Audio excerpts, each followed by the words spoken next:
Omusango guno gwatandika okuwulirwa mu kkooti y'amagye etuula emakindye mu mwaka gwa 2020. Abakwatibwa mu musango guno bawerera ddala 7 era nga bakulemberwa Mugoya Biasali n'abalala 6 nga bavunaanibwa okukola oburumbaganyi ku Sheikh Masood okukakkana nga bamusse, era abajulizi 5 abaaleetebwa mu maaso ga kkooti bawa obujulizi obw'enkomeredde misango egivunaanibwa bano. N'ensonga lwaki obumpimpi okuyita omuntu waite 1 n'eteeka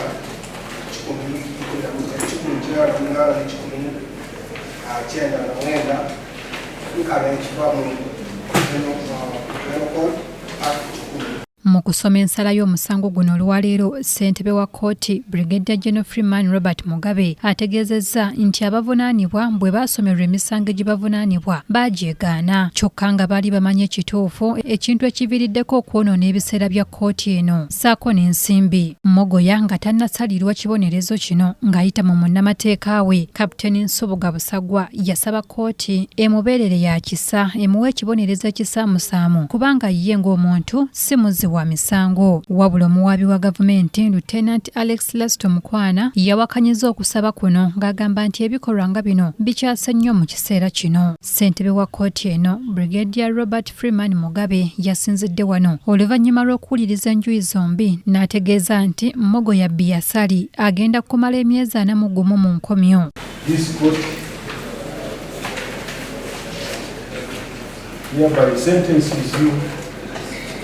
To 41 years and 15 days imprisonment.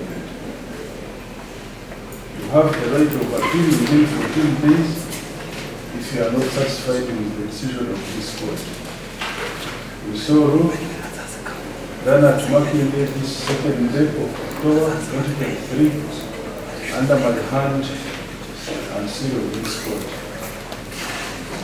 Abalala kuliko Amos Korea, Sullivan Konta, Charles Mwanda, Ashraf Mugoya, James Balidisa ne John Mary Jagenda nga kwotadde Alex Mugoya. Kinajjukirwa nti omusango guno gwawulirizibwako yali ssentebe wa kkooti eno Lieutenant General Andrew Kuti.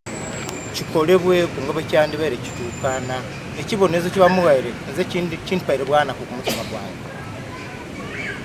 kuba ye mwene bamukobye nga bwali n'omukazi n'abaana 9 aya ate abakazi 3 abaana 18 abali kutewaana abazira ngeri ya buyambi nga yabalekesa ku mazima ag'ettaka lyali amaze okumusinga ng'era kiri kwetaagisa kujja kusasula bayikirizaganya mu bulungi ku nkomero y'abanga asaze okunyanja.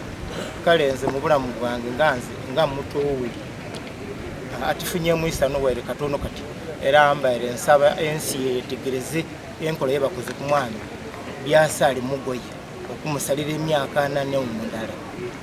Mbaire nsaba atuukane na kufa bufe yeena ono nti basaze bubi musango gwenkana batuba tugamba nti ono yali baddatibwa butibwa nabali kyekimu kuba noli gubate yali muntu yaleka famire abaana 18 bakodome bange mulimu balamu bange bamaama abakadde batata abooluganda balina obulumi gubogamba nti emyaka 4 bagiwadde omuntu kuba kumusaasira ng'oli yafa ali mu ttaka.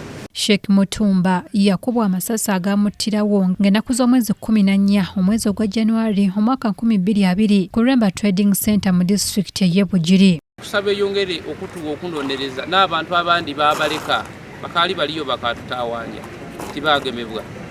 So ndikusaba kkooti ku mulundi guno oguli kwira ku bano abasigaireyo ate kabiri babakuteerera ku kibonerezo ekituukaana ekyokubayita oba okubasiba obulamu bwonna bwonna bwe baba nange ekyokubayita tekisoboka batugobe kukwatibwa kiri babasibye life imprisonment. Omulangira Jonjo Moses yakusakidde eggulire lino ku KTV Amalindi.